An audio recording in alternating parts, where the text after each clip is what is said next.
76 polling stations کا نتیجہ ہمیں موصول ہو چکا ہے، اور نتیجہ یہ ہے کہ یہاں تحریک انصاف کے علی امین گنڈا پور لیڈ کر رہے ہیں 7,768 ووٹوں کے ساتھ، اور مولانا فضل الرحمان صاحب 7,160 ووٹوں کے ساتھ دوسرے نمبر پر ہیں، تقریباً 6,000 ووٹوں کا فرق، 600 ووٹوں کا فرق۔ بس یہ ثابت ہوا کہ حساب میرا اچھا ہے آپ کے مقابلے۔ چلیے ابھی دیکھتے ہیں 20% لیکن نتیجہ 20%۔ اچھا میں آپ کو اسی حلقے کا پچھلے سال کا پچھلے الیکشن کا کمبائنڈ رزلٹ بتاؤں اسی حلقے کا؟ ضرور ضرور۔ جناب علی ڈیرہ اسماعیل خان کا پچھلے الیکشن کا کمبائنڈ نتیجہ یہ تھا کہ علی امین گنڈا پور صاحب نے لیے تقریباً 81,000 ووٹس، اچھا، مولانا صاحب نے لیے 46,000 ووٹس، فیصل کریم کنڈی صاحب نے لیے 21,000 ووٹس۔ سو پچھلے الیکشن میں کنڈی صاحب 21,000 تھے، مولانا صاحب 46,000 تھے، اور گنڈا پور صاحب 81,000 تھے۔ تو گنڈا پور صاحب پچھلے الیکشن میں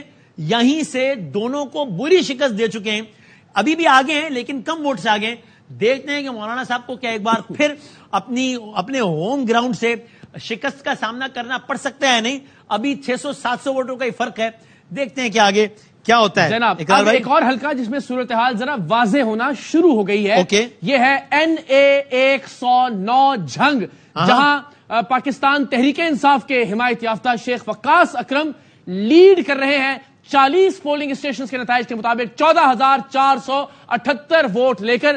پاکستان راہ حق پارٹی کے محمد احمد لدھیانوی یہاں 10,380 ووٹوں کے ساتھ دوسرے نمبر پر ہیں، اور مسلم لیگ نون کے محمد یعقوب شیخ 7,899 ووٹوں کے ساتھ تیسرے نمبر پر ہیں۔ شیخ وقاص اکرم یہاں 14,478 ووٹوں کے ساتھ لیڈ کر رہے ہیں، تقریباً 9% نتیجہ 40 پولنگ اسٹیشنز کے اعتبار سے موصول ہو چکا ہے۔ NA 109 بہت عام حلقہ ہے یہ بھی۔ ہم آپ کو کراچی کے حلقے NA 236 کا پہلا